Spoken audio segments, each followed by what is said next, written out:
Good morning, everyone. The schedule timeline is a bit mixed up, but it's 8:20 here in Malta at the moment, local time, same in France. And we're just still working a schedule with the Yacht Forum conference here and a few other bits, so different timeline. Anyway, a few things happening. First of all, I'll just reiterate again, we've had a couple of emails about the leaderboard here and distance to the finish and how far in front between Simon and Kirsten and Avalish and so on. As I've mentioned a few times, we don't have the budget to do a super sophisticated custom build software package for the tracker, and we're really happy with the Yellowbit tracker that they provide for us. It's a generic one, and we challenge them because this is the only around the world yacht race that's using this tracker. They do the run lines here and do their best to set up the software to be as accurate as humanly possible, but every now and then there'll be a glitch, when you do the distance to Les Sables d'Olonne, because if you look at the course to Les Sables d'Olonne, it's demanding. If we go right back here, it's really complicated to try and get it perfectly accurate. So if it's not stacking up right, we're sorry about that. Everyone's trying to do their best with the numbers game, and it generally gives you an accurate picture. So, and as I say, we really love this map because it gives you all the weather, the currents with windy and all that sort of stuff, and it's pretty good, but not 100% perfect. Let's call it 98%. So if you're into statistics, don't forget GGR Underground, the website that the guys in Cape Town are putting together. A lot of statistics there, and they're as accurate as they can get them as well. So at the moment, Simon's leading the fleet, Kirsten's there, Avalish is there as well, and then it goes down the line. But you can see all that. Their daily runs, Kirsten did 160, virtually 159, Simon 129, they're in the hundreds. Michael Goog, there might be a problem there. It says he only did 1 nautical mile in the last 24 hours, which is, maybe. Anyway, and so it goes. So anyway, that's the leaderboard done with. And I'll just pick this up again. Now let's talk about the 3 tail enders for now. And it's pretty obvious to me, even though we haven't got a tweet and we don't have an indication, it's pretty obvious to me that Ian's not coming into Cape Town. We had a call some days ago discussing his options and how he felt about it, what he was doing and so on. And up until this point here, I thought he was coming to Cape Town. He's not trying to avoid this area of low wind. It's pretty clear he's headed south, so I think we'll see a tweet probably today or something saying he's not coming to Cape Town, but let's wait and see. That's just my assumption at this stage, but it's a strange course to take when you could be reaching across even in the light winds heading to Cape Town, so that's probably not going to happen.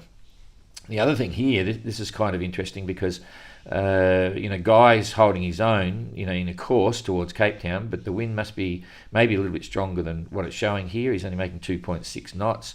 He would normally be going faster. Arnaud has gone away from the course. These winds are probably 25, 30, gusting maybe 35. The sea state didn't seem to be too bad. Okay, so that's looking like 2 to 3 meters, maybe some up around 4, but he's running away from it rather than keeping the true course to Cape Town, which is kind of frustrating if you're trying to get to Cape Town. So if you, just a reminder, the net total distance going to the east for Arnaud has been all over the place, and it's very slow. So that's his challenges now to get to Hobart on time. It has nothing to do whatsoever with the Hobart gate, with the Cape Town gate. He's just struggling to get across. It doesn't matter, but at least they've got a nice breeze at the moment, and hopefully they can start coming around. As Ian doing 4.4 knots down here. Let's just progress this weather and see what they're going to get in the next number of days. Ian's going to get a bit of a blow now. We'll alert him to this. You can see it forming up here. I wasn't worried about it the other day because if he was going up in towards Cape Town, it's going to go underneath him. But now he's going to be heading down. This is at 2:30 UTC tomorrow morning, and he'll be down around here somewhere. It'll come over him with probably 35, gusting higher, northwesterly. Then it'll swing around anti-clockwise to the southwest. So that's going to give him some hurry up and some winds and sea. Let's see what the sea state looks like. That's getting up to 5.5 meters, maybe 6 meters, and so on. Let's see if he's knocking around with any currents there. There'll be some currents, but it's not looking too bad because it's going to be northwesterly coming in that direction, and the currents are going the same way, so that shouldn't make a dangerous sea. And when it goes southwest from this way, you can see there it's not too bad. He should just get through this. By the time he gets down here, it should be a bit, he should be in here somewhere, but let's wait and see how that progresses. So and back here it's going to go light. Arnaud should be able to come around on course and go from there. The interesting point with Arnaud there, if he's running off in these ones, I wonder what'll happen when he gets further into the Southern Ocean. So he's obviously taking it easy, taking it steady, not in a rush, but you still have, it's a challenge for him, and we understand that totally.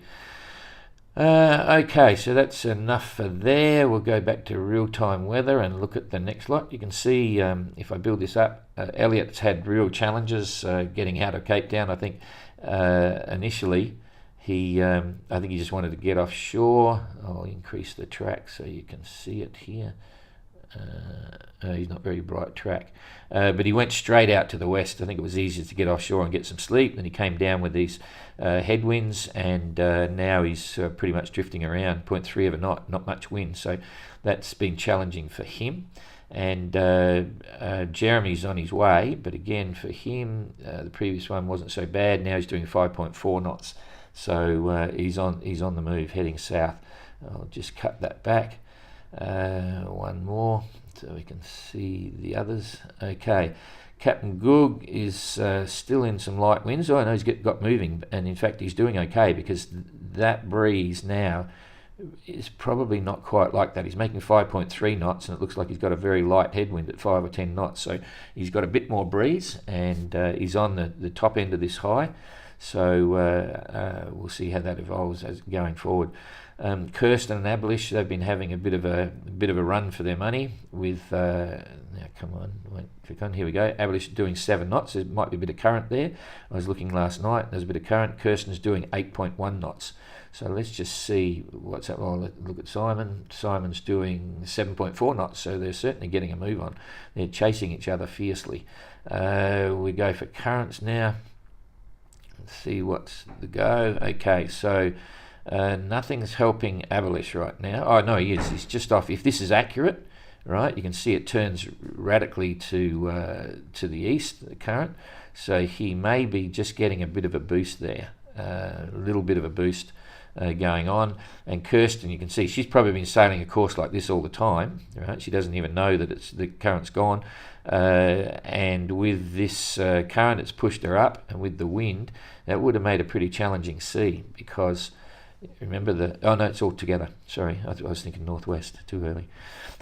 So that's fine. The current, the wind is going the same way, so making very good time, and that's why she's sitting on 8.1 knots. She's getting a knot or so extra boost. I'll come back down again to see what Simon's doing. I think he's completely out of the currents now. I should have left that. No, having said that, look at that. Boom, boom. So he's had a bit of a push there.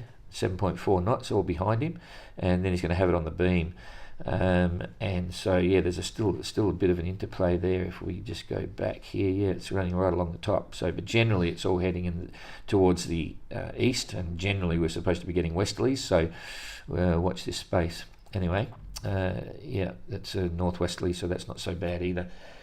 Okay, so I'll open this up and see what weather we're getting. Just a matter of interest, I've done my time compensation calculations for Abelish and Kirsten. Independent of that, Seb will do his time calculation for compensation for both of them. We'll then compare notes, and we'll make a decision probably on Thursday exactly what that time allowance will be to get them going. It's a complicated story, but I'll explain that when we announce the time compensation. The objective is to not give them stuff for free, but make sure they're absolutely not disadvantaged by their efforts to support Tapio. I had a fascinating conversation with Tapio yesterday, a long conversation on the sat phone, and he explained a lot of interesting things, and we'll address that when I get back to Le Sable d'Olonne, and I don't know, whether a press conference or something, but there were some very interesting things that he said to me. No groundbreaking news about what caused the sinking, but the actions after that were very very interesting. So got all the detail. Anyway, more on that later.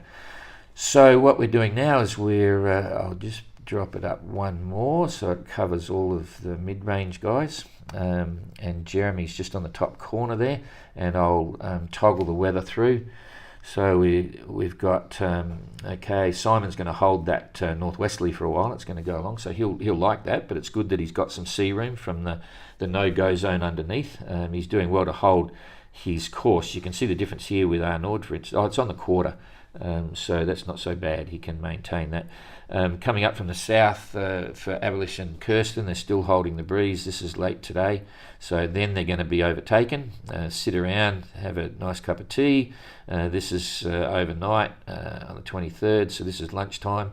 So they'll start moving again with a northerly. They've got the transition of the breeze on the other side of the high, and they'll be enjoying that. That's pretty good. Jeremy's going to get a bit of a blow from the west. That'll push him along. He'll, instead of dipping south, he'll just rocket out to the east, so he'll be liking that. The same with Gug. He'll got that northwesterly there. They'll be making good time to the east.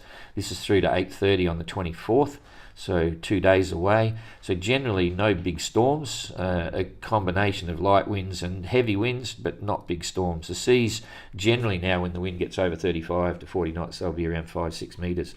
And as I say, a reminder for those that didn't hear it, often I talk about it, a good day in the Southern Ocean, an average day, it starts from 35 knots and sort of 3.5 metre seas with big squalls around the place.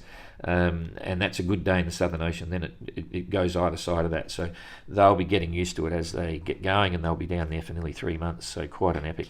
25th, no big surprises. You know, I always worry when I see intense purples and then going into the blues, but this is just strong Southern Ocean breezes. Okay, that's about it. Thanks very much, and we'll see you tomorrow.